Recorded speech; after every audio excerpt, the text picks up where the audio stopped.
The UN Security Council will hold an emergency meeting later today to discuss their options following North Korea's latest act of defiance. Council members are likely to discuss the broadening of sanctions on the regime, on top of measures adopted just last month, already considered the toughest measures ever imposed on Pyongyang. Joonhee reports. The UN Security Council will convene for an emergency session on Monday at the UN headquarters in New York City at the request of South Korea, the US, Japan, Britain, and France.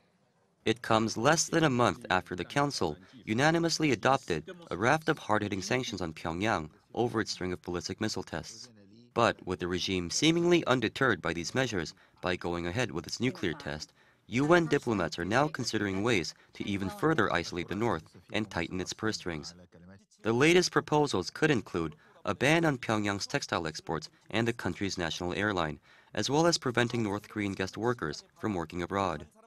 UN Secretary-General Antonio Guterres condemned North Korea's nuclear test, calling it another serious breach of its international obligations and profoundly destabilizing for regional security. The UN chief said he has been in close contact with all parties involved ahead of the Security Council meeting.